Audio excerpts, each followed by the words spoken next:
Hi, I'm Peter J. Ray. Welcome. Today's topic is the 1893 Cleveland Spiders MLB baseball season. The Spiders had a strong year in 1893. They were playing in the National League, the senior circuit, and at League Park. This was their third year at League Park. They had a very good year in 1893. They finished. Their record was 73 and 55, 18 games over 500, winning percentage of .570, very good. And they finished in third place, 12 and a half games behind the Boston Beaneaters, who were the first place team were 86 and 43. Second place team, Pittsburgh Pirates, were 81 and 48. Spiders were 73 and 55. The fourth place team was the Philadelphia Phillies, who were 72 and 57. Fifth place, the New York Giants, 68 and 64. Sixth place, the Cincinnati Reds, 65 and 63. Seventh place, the Brooklyn Grooms, 65 and 63. Eighth place, the Baltimore Orioles, 60 and 70. Ninth place, the Chicago Colts, 56 and 71. 10th place, the St. Louis Browns, 57 and 75. 11th place, the Louisville Cardinals, 50 and 75. And 12th and last place, the Washington Senators, who were 40 and 89. Now, in the National League, again, there was just the one league. Attendance was down in 1892 because of low-scoring games, it was believed. The fans wanted offense, and of course they still do. So a big change was made.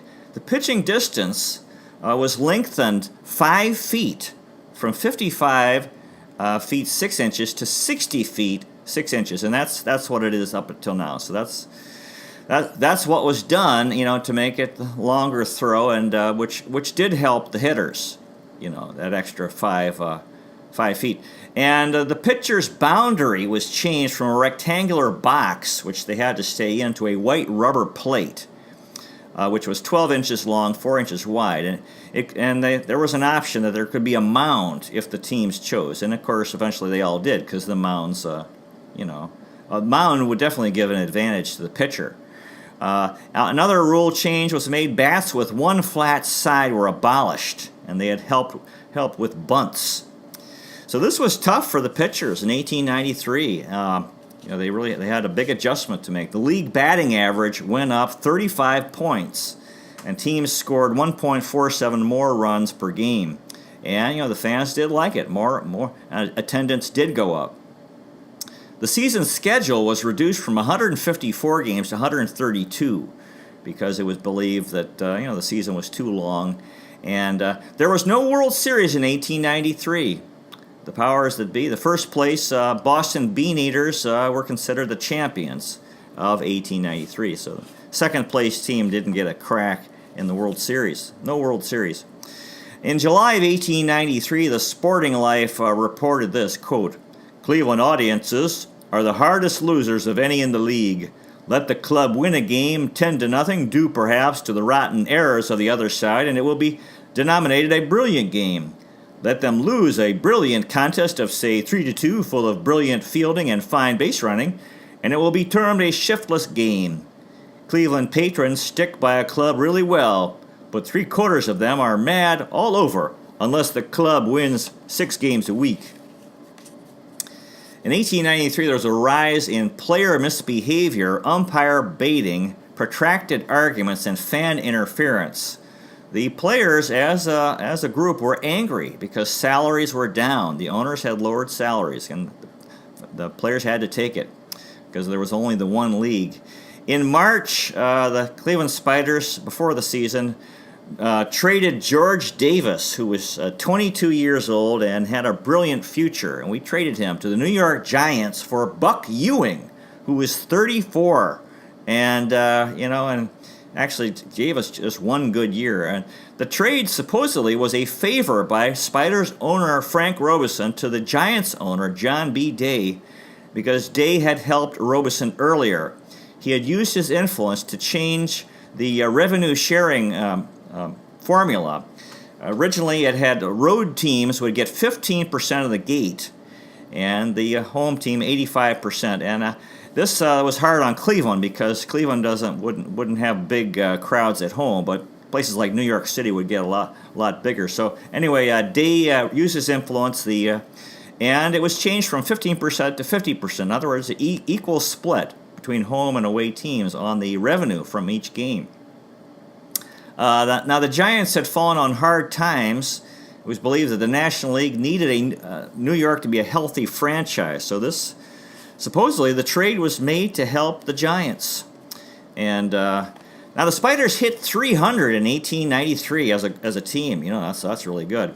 On a July 25th game in Cincinnati, the umpire was sick and not available. So Spiders player Jimmy McCallier was the umpire for the bases, and the Reds player Frank Dwyer was behind home plate. In the bottom of the ninth inning, the game was tied, and there was a play at first base in which Patsy Tebow tagged the runner, and the ball came loose. However, McCallier ruled him out. And now the Reds protested this, what they saw as a very unfair call. And so they responded by Dwyer, their umpire, called Cy Young's next 8 pitches balls. And then the bases were loaded. Patsy Tebow told Cy Young to throw the ball to third base, which he did. And Chippy McGarr, the Spiders' third baseman, tagged the runner who was on the bag, and McCallier ruled him out. Then he threw the ball to first, and Tebow tagged the runner who was again standing on first. McCallier ruled out.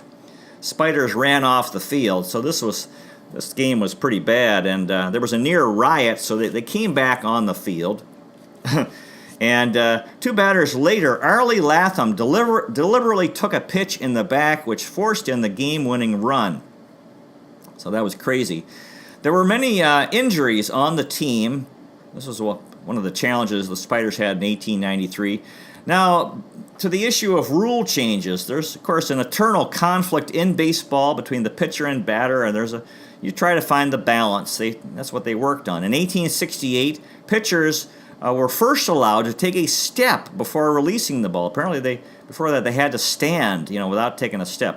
In 1872, pitchers were allowed to put a spin on the ball, so curveballs were allowed for the first time. In 1884, they were first allowed to make deliveries overhand. Before that, they had to pitch underhand. In 1887, hitters lost the right to request a low ball or a high ball. So anyway, Patsy Tebow was our player manager again, and Tebow had a good year. He hit 329, 32 doubles, 8 triples, 2 home runs, 102 RBIs, 19 stolen bases in 116 games. Many were offended by the violent language in Major League Baseball, and Tebow said this, quote, I am in favor of something that will put a stop to bad language on the field. But we are not the only offenders. I have heard the New York say things in Cleveland that wouldn't grace the columns of the Sun. If we are worse than the Pittsburghs, then I'll keel right over. Now, he experienced some unexpected kindness from the famous Boston player Mike King Kelly. Tebow was in a game, was bunting at a pitch, and the ball came back into his face. Hit him in the face, and he was unconscious and had a broken nose, and there was blood all over the place. And Tebow was taken to the hospital. Next morning, Mike King Kelly came to the hospital to visit with a huge fruit basket. And Tebow said this, quote, the way that man treated me brought tears to my eyes. As I said, they had many injuries during the season, and Patsy Tebow said this, quote, nearly every player on the club has been compelled at one time or another to retire from play on account of injuries. McCallier, Ewing, Zimmer, O'Connor, McKean, and I have been on the hospital list, and still the club kept on winning. Boston would not be so far ahead had we not been thus handicapped. Frank Robeson, Spiders owner, said this, quote, Patsy Tebow in 94, in other words, would he be back in 94 as the Spiders manager? Well, if anybody gets him away from me, he'll have to give up big coin. Why, Patsy Tebow knows every phase of baseball. It's all right. He's all right, and you can bet that he will be on my payroll for a long time to come. I do believe that if our team had been intact all season, we'd have won the pennant. John McGraw was a 20-year-old player for the Baltimore Orioles. and McGraw was a son of Irish immigrants, and Thibault and McGraw became bitter enemies. David L. Fleitz wrote this quote, "There are many conflicts which helped define the sport in the last decade of the 19th century." Now, Jack O'Connor was our catcher in 1893. O'Connor hit .286, 23 doubles, a triple, 4 home runs, 75 RBIs, and 29 stolen bases. And he was in the middle of his 6 years with the Spiders from 1892 to 1898.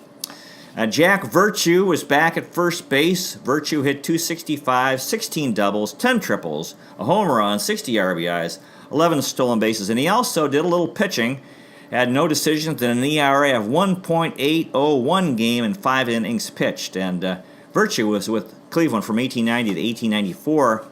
Cupid Childs was back at second base and had a tremendous season. He hit .326, 19 doubles, 10 triples, 3 home runs, 65 RBIs, and 23 stolen bases.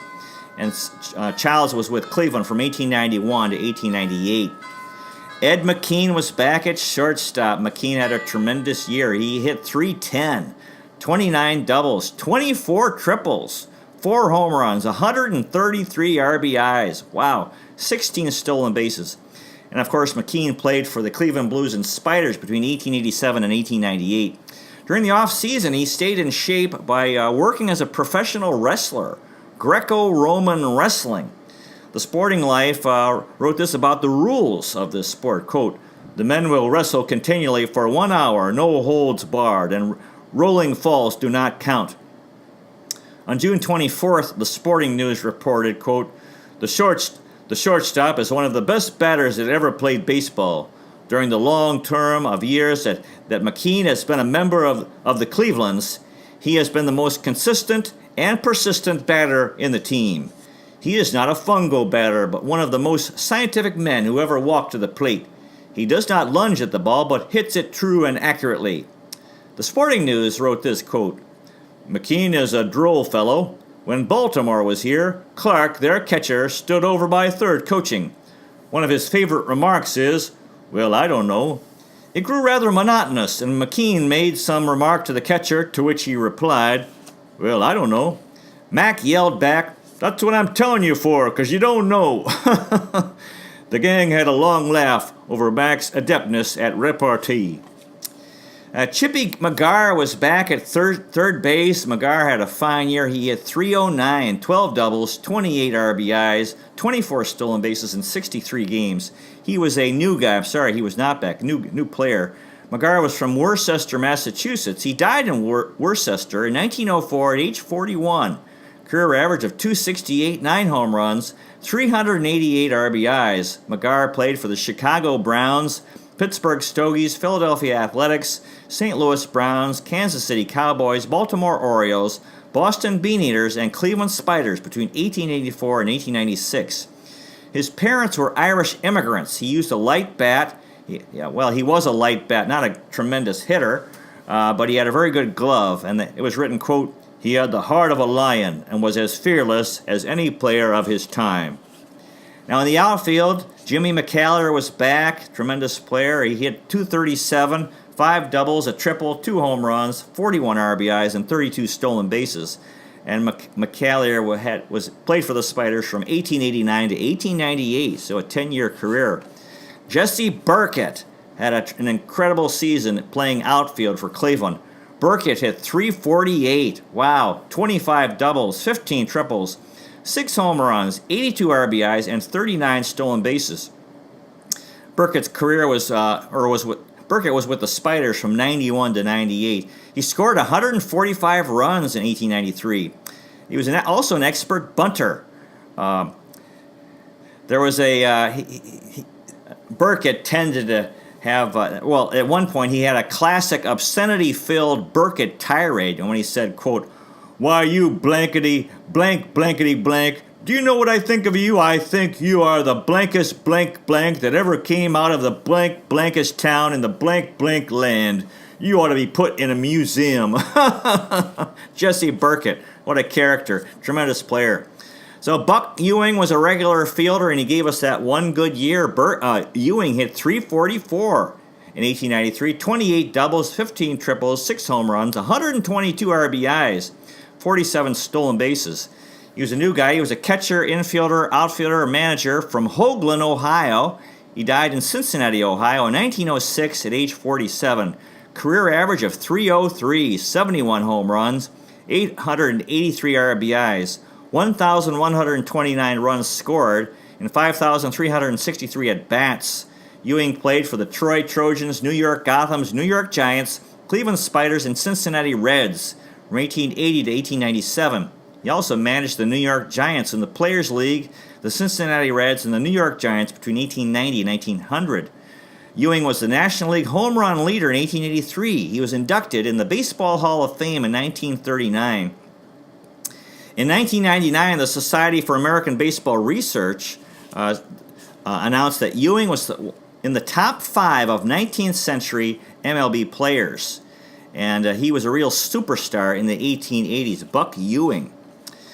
Chief Zimmer was one of our catchers. He was hurt much of the year.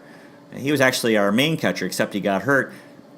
Zimmer hit .308, 13 doubles, 7 triples, 2 home runs, 41 RBIs, 4 stolen bases in 57 games. Zimmer played for the Cleveland Blues and Spiders between 1887 and 1899. In a July 12th game against the Boston Beaneaters, the first baseman slammed into Chief Zimmer so hard on a close play at first base that Zimmer got a broken collarbone and was out till late September. So that's why he didn't play that much. In New York, Chief Zimmer hit in the game in New York, Chief Zimmer hit a ball out of the ballpark foul. However, it hit a telegraph wire, dropped fair, and was ruled a home run. Very interesting. Chief Zimmer, good guy. Now, the bench players included Joe Gunson, who hit .260, a double, 9 RBIs, 21 games. He was a new guy, catcher from Philadelphia, Pennsylvania. Gunson died in Philadelphia in 1942 at age 79. Career average of .211, 0 home runs, 96 RBIs. Gunson played for the Washington Nationals, Kansas City Cowboys, Baltimore Orioles, St. Louis Browns, and Cleveland Spiders between 1884 and 1893. So this was the end of his MLB career. Gunson is sometimes credited with creating the first catcher's mitt. In 1888, he had a finger injury and decided to play through it, so he wore this mitt that he had invented. Another bench player was Ed McFarland, who hit .409, 2 doubles, a triple, 6 RBIs in 8 games. He was another new guy. McFarland was a catcher from Cleveland, Ohio. He died in Cleveland in 1959 at age 85. Career average of .275, 13 home runs, 383 RBIs. McFarland played for the Cleveland Spiders, St. Louis Browns, Philadelphia Phillies, Chicago White Sox, and Boston Red Sox between 1893 and 1908. McFarland died from injuries from a fall. Very tragic. Ed McFarland. Another player was Tom Williams. He was a pitcher outfielder. Williams hit .278, 5 hits, 18 at-bats, 2 RBIs, 2 stolen bases in 8 games. His career record was 1-1 with a 4.88 ERA, 5 games, 2 starts, and 2 complete games. And Williams was with the Spiders from 1892 and 1893, so he had been there the year before, and this was his last year in Cleveland. Another player was Billy Alvord, who hit .167, 2 hits in 12 at-bats, 2 RBIs in 3 games. Alvord was with the Spiders in 91 and 93. Another bench player was Jim Gilman, who hit .286, 2 hits and 7 at-bats, 1 RBI in 2 games. Gilman was a third baseman from Cleveland, Ohio. He died in Cleveland in 1912 at age 42. And his MLB career was just with the Spiders in 1893. He played in the minor leagues until 1897, Jim Gilman. Another bench player was Frank Boyd, who hit .200, 1 hit, 5 at-bats. The hit was a double. He had 3 RBIs, so he had a bases-loaded double in his 1 hit. 2 games. He was a new guy. He was a catcher from West Middletown, Pennsylvania. He died in Oil City, Pennsylvania in 1937 at age 69. Boyd played for the Cleveland Spiders in 1893, so this was just his MLB career. But he was in the minor leagues until 1901. Frank Boyd. Another bench player was Pete Allen, who did not get a hit. 4 at-bats, no hits in 1 game.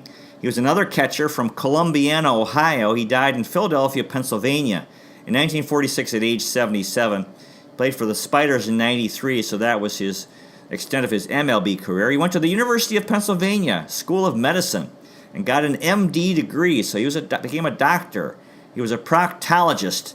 In 1897, as an undergraduate at Oberlin College, he helped revive the Oberlin baseball team, Pete Allen. Now, the pitching staff, Cy Young was our incredible ace pitcher.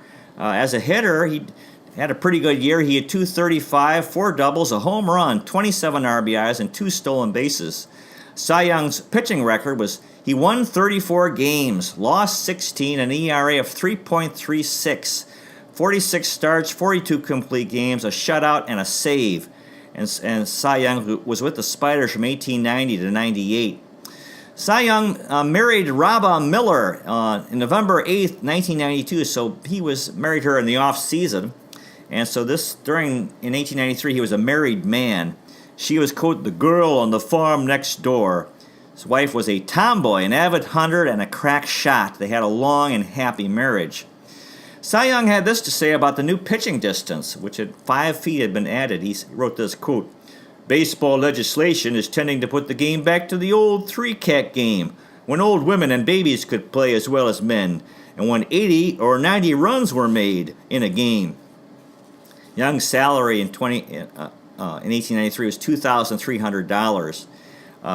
Cy Young faced the pressure of fame for the first time in 1893, so he was famous. And on September 9th, he won his 100th game. The second pitcher in the rotation was John Clarkson. Clarkson hit .206, 6 doubles, 2 triples, a home run, 17 RBIs, and 2 stolen bases. Clarkson's pitching record was 16-17, an ERA of 4.45, 35 starts, 31 complete games. Clarkson pitched for Cleveland from 1892 to 94. John Clarkson. Nig Cuppy was the third pitcher. Cuppy hit .248, 6 doubles, 2 triples, 14 RBIs, and a stolen base. Cuppy's one-loss record was 17-10, an ERA of 4.47, 30 starts, 24 complete games. Cuppy played for Cleveland from 1892 to 98. Another pitcher was Charlie Hastings, who hit .179, 7 hits, 2 triples, an RBI, a stolen base. Hastings' one-loss record was 4-5 with a 4.70 ERA, 9 starts, 6 complete games, and a save. He was a new guy from Ironton, Ohio. He died in Parkersburg, West Virginia. His career record was 18-29, an ERA of 4.55, 115 strikeouts. And Hastings played for the Cleveland Spiders and Pittsburgh Pirates between 1893 and 1898. Charlie Hastings. Chauncey Fisher was another pitcher. Fisher hit .250, 2 hits, and 8 at-bats. His record was 0-2 with an ERA of 5.50, 2 starts, 2 complete games. Fisher was a new guy from Anderson, Indiana. He died in Los Angeles, California in 1939 at age 67. Career record of 21-26, 5.37 ERA, 80 strikeouts. Fisher pitched for the Cleveland Spiders, Cincinnati Reds, Brooklyn Bridegrooms, New York Giants, and St. Louis Cardinals between 1893 and 1901. Chauncey Fisher.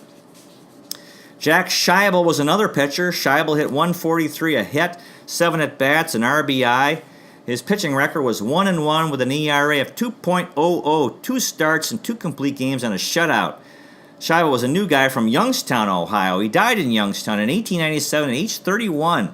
Career record of 1-2, 5.40 ERA, 143 batting average. Scheibel pitched for the Cleveland Spiders and Philadelphia Phillies between 1893 and 1894. He worked in a flour mill before his MLB career. He died of pneumonia. His obituary wrote this, quote, as a ball player, he was a determined person, and as a citizen, always sociable, quiet, and unassuming. Jack Scheibel. And finally, another new pitcher was George Davies, who hit .331, 2 hits, 6 at-bats, 1 run, and an RBI. His pitching record was 0-2, 11.40 ERA, 3 starts, and a complete game. And Davies pitched for the Spiders in 1892 and 93, and that was the extent of his brief MLB career. And finally, John Stafford was another pitcher. Stafford batted 4 times, did not get a hit. His record as a pitcher was 0-1 with a 14.14 ERA in 2 games. Stafford was a new guy from Dudley, Massachusetts. He died in Worcester, Massachusetts in 1940 at age 70. He pitched for the Cleveland Spiders in 1893 and in the minor leagues until 1898. After he retired, Stafford became an optometrist, John Stafford. So that's the story of the 1893 Cleveland Spiders, who had a very good year. God bless the guys who played for the Spiders in 1893 and everyone else associated with the team, including the fans, especially the Civil War veterans. Captains of the Cuyahoga, lovers of Lake Erie, Terminal Tower Power, fans of the Free Stamp Statue and the Fountain of Eternal Life, Euclid Avenue Electricity, Tribe Browns, Cavs, and Monsters Rule, Cleveland, City of Champions. Cleveland is the best location in the nation on the north coast of America. New York is the Big Apple. Cleveland is a plum. Thank you so much for watching. I really, really appreciate it. God bless you. Take care, and I'll see you next time.